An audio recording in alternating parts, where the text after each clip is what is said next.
Halo sobat Nime, wah gas lagi dah Feng Hao-nya. Waduh, sorry kalau kemarin agak nanggung. Ya udah, langsung aja yuk kita gaskan lagi. Mereview sedikit dari part sebelumnya, Feng Hao yang saat ini dia melawan bocah terbaik milik keluarga Feng saat ini.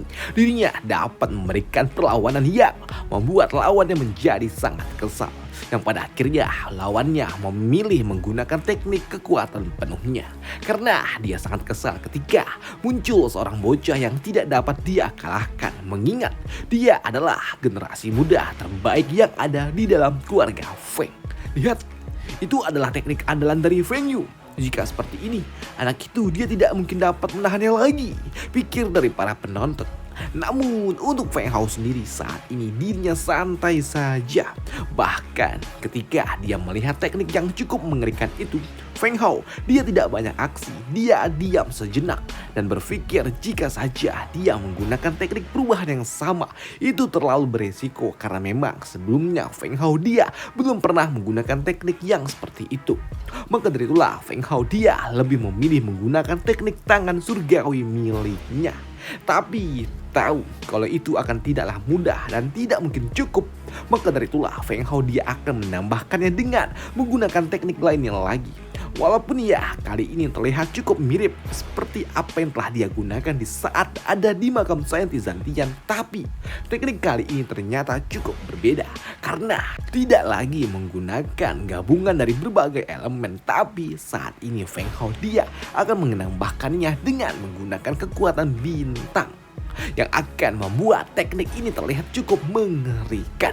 Teknik tangan surgawi atau yang biasa gua sebut sebagai teknik tapak Buddha. Dan melihat dua kekuatan gila dari para bocah-bocah ini jelas membuat para tetua yang ada di tempat ini mereka cukup merasa ngeri dengan bakat yang dimiliki oleh para bocah-bocah ini. Namun untuk bocah Feng Yu dia tidak peduli dengan teknik apa yang akan digunakan oleh Feng Hao. Dia tetap akan menyuruh teknik perubahan monster miliknya untuk dapat menghajar Feng Hao. Puh. Walaupun ternyata teknik itu dapat dihindari dengan sangat mudah.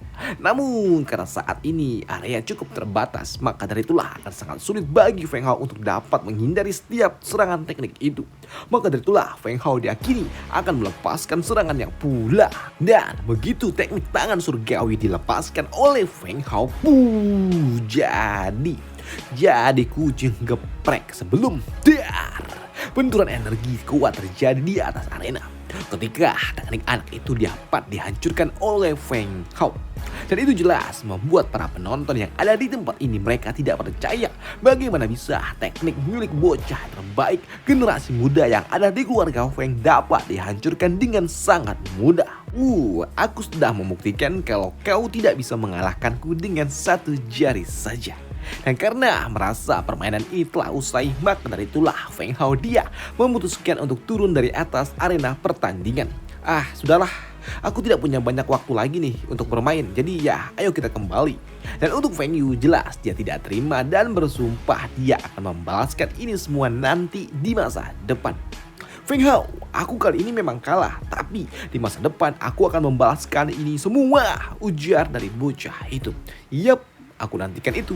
Tapi kau juga harus ingat kalau aku ini lebih tua daripada dirimu dan kau harus memanggilku kakak. Dan setelahnya kini Feng Hao dia pun pergi. Namun di sini Feng Hao dia juga bertanya kepada gadis hijau ini, "Hei, kau ingin aku memberikan bocah itu pelajaran, tapi kenapa? Apakah kau memiliki masalah dengan bocah itu?" Tidak, aku tidak punya masalah dengan anak itu. Aku cuman ya sedikit kesal aja. Dia selalu saja mengejekku karena aku tidak bisa mengalahkannya. Dan itu membuatku kesal, ucap dari gadis hijau itu. Namun karena saat ini bocah Feng Yu juga telah dikalahkan, maka dari itulah lebih baik aku mengganggunya aja. Maka dari itulah di sini gadis hijau itu dia pun pergi untuk dapat mengganggu saudaranya itu kembali. Sedangkan untuk Feng Hao dia pun pergi menemui tetua Feng Heng. Dan di tempat inilah Feng Hao dia pun dijamu dengan secangkir teh hangat yang sangat nikmat yang belum pernah dia rasakan sebelumnya. Wow, teh ini luar biasa sekali. Ini sangat berbeda. Ya, tentu saja. Karena ini adalah teh terbaik yang pernah ada di ibu kota imperial. Karena harga 2 lembar daunnya saja setara dengan 1 juta martial core. Ujar dari orang tua ini yang membuat Feng Hao dia terkejut. Apa-apaan? Mahal sekali. Harganya wah ini luar biasa, ucap dari Feng Hao. Namun di sini Pak Tua itu dia mengatakan kalau ini memang sangat mahal karena memang teh ini adalah teh khusus yang dapat membuat seseorang mendapatkan sebuah pencerahan. Daun teh yang dirawat secara khusus, secara pribadi layaknya seorang anak seperti ya kedelai pilihan Malika. Waduh. Dan untuk alasan Feng Hao dia menemui Pak Tua ini ternyata adalah untuk bertanya tentang racun yang ia pinta beberapa waktu lalu ketika mereka masih ada di kota Langxi. Namun di sini Tetua Heng dia mengatakan kalau semua itu telah diurus oleh Paman Wang. Bahkan hal itu juga membuat Tetua Tiga dia langsung turun tangan. Yang membuat Tetua Tiga saat ini dia juga akhirnya tahu perihal kepergian Feng Hao ke area tanah terlarang yang ada di Baimang dan juga di Langxi. Sedangkan di sisi lainnya di aula Patriark keluarga Feng saat ini Patriark dia pun mendapatkan sebuah informasi yang cukup menggemparkan. Kalau ternyata Feng Hao dia telah berhasil mengalahkan murid terbaik yang ada di keluarga Feng. Dan karena Feng Hao dia dapat menembus ekspektasi dari para generasi muda, tentunya kita sebagai orang-orang tua harus melindungi anak itu. Ya, tentu saja Patriark. Saya juga telah mengutus Tetua Yuan untuk melindungi anak itu dari balik bayang-bayang. Namun di sela-sela pembicaraan itulah Tetua Tiga dia pun datang. Di sini Tetua Tiga dia melaporkan kepada Patriark kalau saat ini dirinya mendapatkan sebuah permintaan khusus dari Feng Hao untuk mengadakan sebuah rumah lelang. Karena memang Feng Hao dia membutuhkan beberapa item khusus. Namun di sini Patriark dia pun mengatakan kalau acara lelang tidak mudah untuk dapat dilakukan terlebih jika mereka tidak memiliki sebuah harta yang cukup spektakuler yang akan dilelang sebagai acara penutup event itu. Namun di sini Tetua Tiga dia mengatakan untuk tidak perlu risau karena memang Feng Hao dia telah menyiapkan segalanya. Ucap dari Tetua Tiga yang membuat kedua orang tua ini mereka pun bertanya-tanya tentang benda apa yang dibawa oleh anak itu hingga dapat menjadi penutup event lelang. Dan begitu dikatakan kalau Feng Hao dia telah membawa buah 7 warna jelas. Membuat Patriark dia tidak percaya bagaimana bisa anak sekecil itu dia bisa mendapatkan buah 7 warna yang merupakan antidot dari segala macam racun yang ada di dunia ini. Dan 7 hari kemudian, hari di mana event lelang akan diadakan, kini Feng Hao dia pergi mengajak putri dan juga istrinya berjalan-jalan bersama. Dan kali ini mereka juga didampingi oleh Tetua Tiga. Ya, Tetua Tiga, terima kasih karena kau telah mengatur acara lelang untukku. Ya, tidak apa. Lagi pula ini semua demi keluarga Feng kita. Namun di sini Pak Tua itu dia juga akan pergi mengurus detail-detail kecil yang akan diadakan di rumah lelang. Maka dari itulah dia harus segera pergi. Nak, ingat. Event lelang akan diadakan nanti sore dan tunjukkan aja liontin giok milikmu kepada para penjaga ketika kau akan datang dan mereka akan tahu apa yang harus mereka lakukan. Dan setelahnya kini Feng Hao dia pun berjalan bersama dengan keluarga kecilnya. Dan dia juga mendengar orang-orang yang sedang berbicara kalau saat ini tuan muda keluarga Sun mereka ada di rumah batu. Di sini Feng Hao dia juga mendengar kalau tuan muda keluarga Sun saat ini dia ada di rumah batu dan membawa 2 orang master batu bersama dengannya untuk mengambil semua yang ada di toko batu di kota ini. Dia melakukan ini semua untuk dapat mengumpulkan uang demi mendapatkan buah 7 warna yang ada di acara lelang. Mendengar hal itu membuat Feng Hao dia pun bersemangat. Matanya langsung menjadi berkilau karena dia tahu ada target yang bisa dia mainkan. Maka dari itulah Feng Hao dia pun pergi ke rumah batu untuk dapat menantang para master-master sombong beserta tuan muda keluarga Sun. Ya, keluarga Sun. Ya, inilah yang aku butuhkan, ucap dari Feng Hao di dalam hati. Sedangkan untuk para master tua itu mereka pun sungguh sangat sombong dan juga arogan karena mereka mengatakan hal-hal yang tidak pantas di dalam rumah batu ini dan merendahkan kalau batu-batu yang ada di tempat ini semuanya ampas semua. Namun dengan provokasi sedikit yang diberikan oleh Feng Hao, membuat orang tua itu sedikit agak anget. Haha, hei, apakah orang tua itu buta? Ucap dari Feng Hao yang mengomentari orang tua itu yang mengatakan kalau batu-batu yang ada di tempat ini hanya batu-batu zong. Namun jelas diprovokasi oleh Feng Hao membuat kedua orang tua itu mereka kesal dan tidak terima. Begitu juga dengan tuan muda keluarga Sun. Dia tidak terima dua master batu miliknya dikata-katain. Namun untuk Feng Hao, dia mengatakan kalau batu-batu yang ada di tempat ini adalah batu-batu yang cukup berkualitas, di mana isinya penuh dengan harta peninggalan zaman kuno. Di mana Feng Hao dia juga mengatakan kalau tidak percaya, bagaimana kalau kita sedikit bermain? Ucap dari Feng Hao yang ingin menghasilkan banyak duit dari para orang-orang itu. Ditantang jelas membuat para master-master tua mereka pun kesal dan ingin menunjukkan siapa bosnya di tempat ini. 30 juta, ya 30 juta martial core. Apakah kau berani? Aku adalah tuan muda dari keluarga Sun dan aku akan bermain dengan dirimu hari ini. Mendengar hal itu tentu saja membuat Feng Hao dia senang. Ya tentu, mari kita bermain. Ucap dari Feng Hao sembari dia memegang salah satu batu di tangannya. Namun di sini master tua itu dia berbisik kepada tuan muda untuk tidak perlu risau. Karena dia sangat yakin kalau batu yang dipegang oleh Feng Hao adalah zong kosong. Namun begitu batu itu dibuka oleh Feng Hao, batu zong itu ternyata menghasilkan beberapa buah kristal kuno yang berwarna hitam. Yang membuat para penonton yang ada di tempat ini mereka pun terkejut. Karena itu bukanlah kristal biasa, itu kristal hitam, ujar dari para penonton. Sedangkan untuk tuan muda ini, dia pun kagak tahu kristal apa yang berwarna hitam itu. Tetua, kristal hitam itu apa? Itu adalah bahan baku pembuat pasukan Divine, ujar dari para orang tua sebelum Feng Hao dia menagih bayarannya. Lihat, semua orang yang ada di tempat ini telah melihat perjanjian kita. Dan semua orang juga telah dapat melihatnya kalau permainan ini telah berakhir, ucap dari Feng Hao. Dan sekarang sesuai dengan perjanjian kita, 30 juta martial core atau setara dengan 100 spirit kristal, ucap dari Feng Hao, dan bayar. Tidak, aku ingin kita bertanding lagi. Apakah kau berani? Ucap dari bocah ini yang menantang balik. Ya tentu saja. Aku bersedia untuk bermain lagi. Tapi sebelum kita bermain, Anda harus membayarnya dulu dong. 100 spirit kristal. Ya, bayar dulu.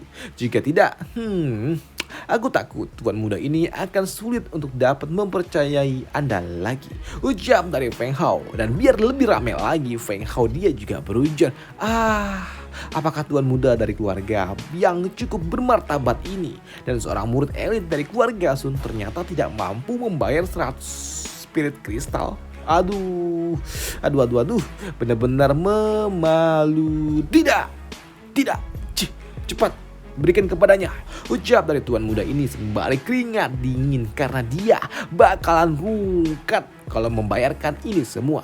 Dan setelah memberikan bayarannya, alih-alih untuk main 2 ronde, yang ada langsung ngacir karena memang dia tahu udah langsung rungkat. Baru juga 1 ronde. Dan pada sore harinya, kini acara event lelang akan segera dimulai. Dan di dalam event lelang inilah tentunya berbagai macam benda dilelang. Namun tidak ada satupun yang menarik perhatian dari Feng Hao. Hingga muncul sebuah buku seni bela diri tingkat surgawi yang memang tidak begitu menarik. Tapi ketika pembawa acara mengatakan kalau ini adalah teknik seni bela diri yang diciptakan oleh saintis Zantian, membuat Feng Hao dia pun ternotis. Karena sebelumnya dia juga telah mendapatkan fighting spirit dari saintis Zantian dan akan luar biasa jika dia mendapatkan salah satu teknik lainnya lagi. Dan begitu pembawa acara dia membuka lelang di harga 10 juta martial core untuk teknik ini, tiba-tiba saja room VVIP langsung meletakkan harga di angka 20 juta martial core yang membuat para peserta lelang mereka langsung gercep. Namun untuk Patria, ketika dia ditanya apakah dia akan menawar benda itu juga, tidak, anak itu dia menginginkan benda itu. Maka dari itulah aku tidak akan mengganggunya, ucap dari Patriark yang tidak ingin mengusik Feng Hao. Namun karena memang tidak ada lagi yang berani menawar lebih mahal lagi, maka dari itulah Feng Hao dia akan mendapatkan teknik seni bela diri milik saintis Zantian. Walaupun ya ini cukup mahal, tapi setidaknya ini sebanding dan juga layak pikir dari Feng Hao. Dan ya karena sudah mendapatkan benda apa yang dia inginkan, maka dari itulah ketika muncul barang-barang lain yang Feng Hao tidak tertarik. Namun ketika acara ini akan selesai, ya maka dari itulah benda yang sangat luar biasa akan segera keluar sebagai penutup. Dan sebagai penutup, host dia mengeluarkan ya buah 7 warna yang membuat para peserta lelang mereka semua menjadi gila. Karena benda ini adalah benda harta yang sangat luar biasa. Dan tentunya Martial Core tidak akan lagi berharga untuk event ini, tidak akan lagi berharga untuk benda ini. Maka dari itulah dalam lelang kali ini Spirit Crystal lah yang akan menjadi alat tukar. Dan ketiga ini dimulai, langsung ratusan Spirit Crystal dilayangkan oleh para peserta. Namun karena benda ini sangat berharga, maka dari itulah tiba-tiba saja angka langsung meletup di angka 10.000 Spirit Crystal.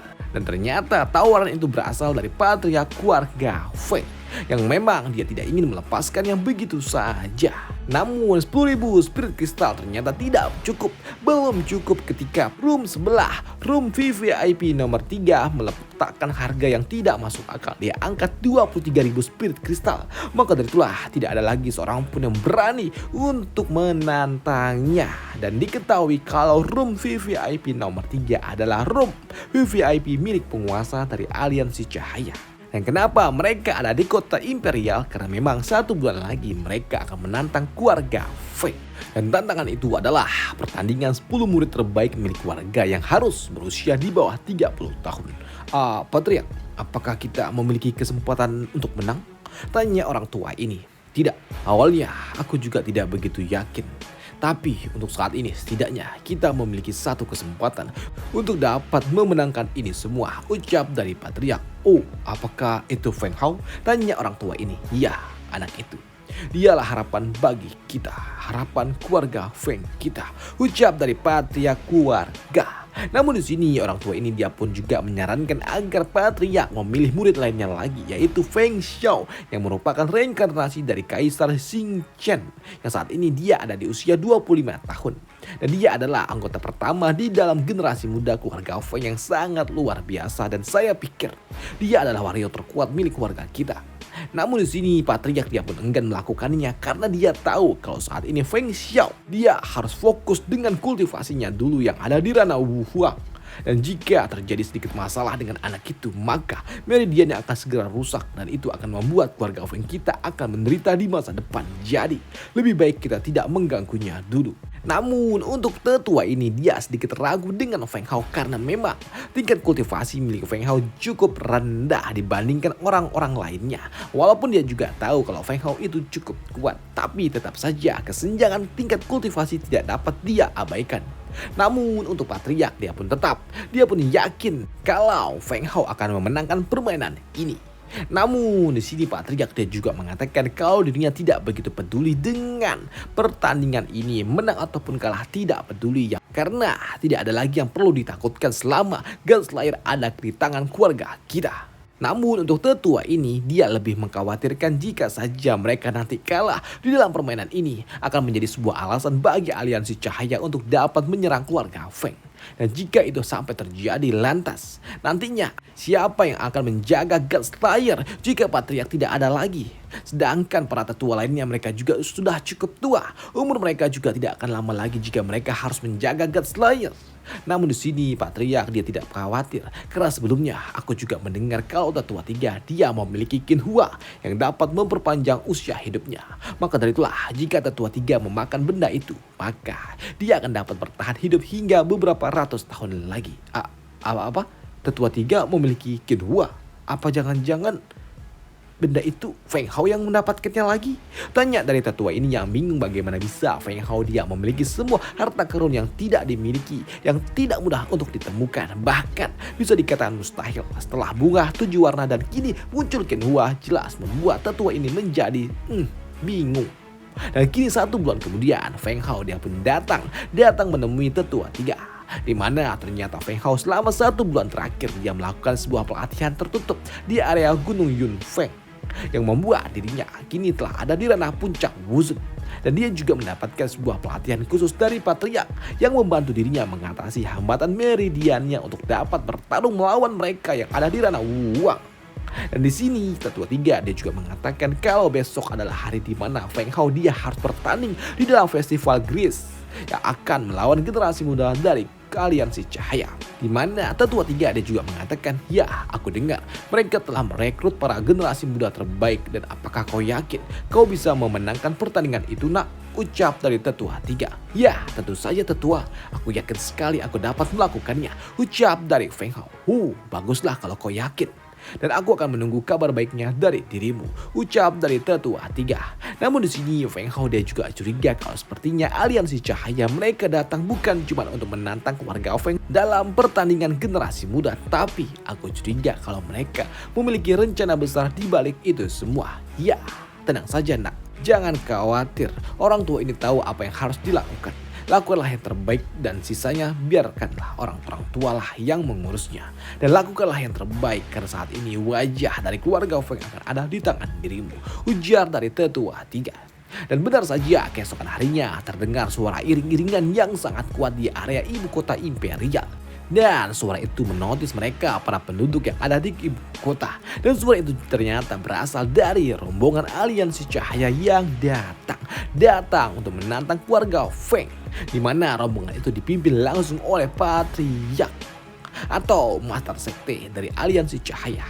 Mereka pun datang untuk menantang keluarga Feng. Dan di sini Patriarch keluarga Feng dia juga tahu tentang apa yang harus dia lakukan. Maka dari itulah Patriarch dia berujar kepada generasi muda terbaik. Kalian semua, apakah kalian siap untuk berjuang untuk keluarga? Ya, tentu saja, ucap dari para anak-anak ini. Dan untuk pertandingan pertama, Patriarch dia langsung menunjuk Feng Hao untuk langsung meratakan mereka semua. Feng Hao, kau tahu kan apa yang harus kau lakukan? Baik, murid ini mengerti Patriarch.